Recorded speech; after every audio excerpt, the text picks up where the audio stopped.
Hello, നല്ല ഭംഗിയുള്ള ഈ ഒരു സാരി വെച്ചിട്ടാണ് ഇന്നത്തെ എൻ്റെ വർക്ക്. ഈ സാരീനെ ഒരു എൻഗേജ്മെൻറ്റ് ഔട്ട്ഫിറ്റാക്കി മാറ്റണം.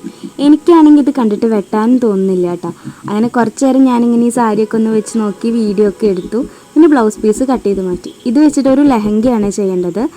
ഇതിൻ്റെ കൂടെ ഷോളിനായിട്ട് വിചിത്ര സിൽക്കാണ് കേട്ടോ കസ്റ്റമർ തന്നിട്ടുള്ളത്. കോൺട്രാസ്റ്റ് ആയിട്ടാണ് അവർ കളർ ചൂസ് ചെയ്തിട്ടുള്ളത്. ഷോളിൻ്റെ 4 സൈഡിലും ഇങ്ങനെ സാരീൻ്റെ ബോർഡർ അറ്റാച്ച് ചെയ്ത് കൊടുത്തിട്ടുണ്ട്. ഇതിപ്പോൾ ഞാൻ ചെയ്തിട്ടുള്ള എല്ലാ കാര്യങ്ങളും ഇതിലില്ല കേട്ടോ. അത്രയ്ക്ക് ഡീറ്റെയിൽഡ് ആയിട്ട് വീഡിയോ ഒക്കെ എടുക്കാനുള്ള ടൈം എനിക്കില്ലായിരുന്നു. എന്നാലും കുറച്ച് വീഡിയോസ് ആയിട്ട് എടുത്തു വെച്ചതാണ്.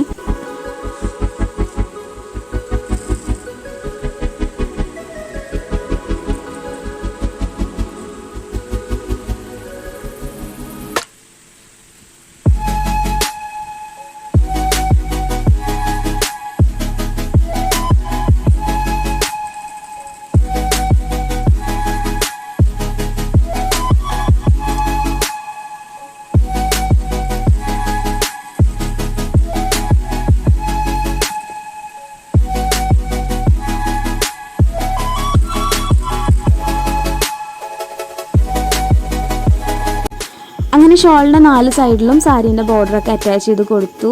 എന്നിട്ടുള്ളൊരു ഫൈനൽ ലുക്കാണ് കേട്ടോ ഇത്. സാരീൻ്റെ കളറും ഈ കളറും കൂടി നന്നായി മാച്ച് ചെയ്ത് പോകുന്നുണ്ടായിരുന്നു. എനിക്ക് നല്ല ഇഷ്ടമായി കേട്ടോ. ഇത് കഴിഞ്ഞിട്ട് സ്ലീവാണ് ഹാൻഡ് വർക്ക് ചെയ്തത്. സ്ലീവ് ഹാൻഡ് വർക്ക് ചെയ്യുന്ന വീഡിയോ എൻ്റെ കയ്യിലില്ല. ഹാൻഡ് വർക്ക് ചെയ്തതിന് ശേഷമുള്ള ഒരു ലുക്കാണ് കേട്ടോ ഇത്. സ്ലീവിൻ്റെ താഴെയായിട്ട് ഹാങ്ങിങ്സ് വെച്ച് കൊടുത്തിട്ടുണ്ടായിരുന്നു.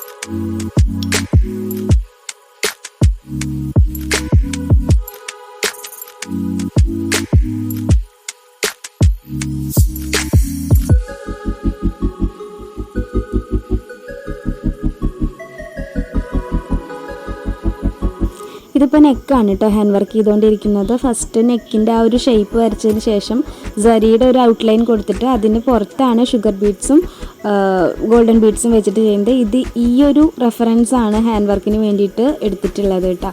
ഇതിൽ ആ ഗോൾഡൻ ബീഡ്സിന് പകരം സീക്വൻസ് ആണ് യൂസ് ചെയ്തിട്ടുള്ളത്. അപ്പോൾ ഇതാണ് നെക്കിലെ ഹാൻഡ് വർക്ക് കഴിഞ്ഞിട്ടുള്ള ആ ഒരു ഫൈനൽ ലുക്ക്.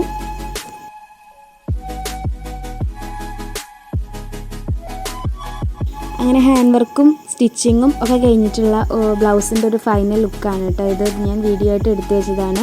ബ്രൈഡ് ചെയ്തിട്ടുള്ള എൻഗേജ്മെൻറ്റ് ഫോട്ടോസൊക്കെ നമുക്ക് ഷെയർ ചെയ്തിട്ടുണ്ടായിരുന്നു. ഇതിൻ്റെ കൂടെ ഞാൻ ആഡ് ചെയ്യുന്നുണ്ട്. അപ്പോൾ വർക്ക് ഇഷ്ടമായിട്ടുണ്ടെങ്കിൽ വീഡിയോ ലൈക്ക് ചെയ്യാൻ മറക്കരുത്. കൂടെ ചാനൽ സബ്സ്ക്രൈബ് ചെയ്ത് സപ്പോർട്ട് ചെയ്യാനും മറക്കല്ലേ. ബൈ.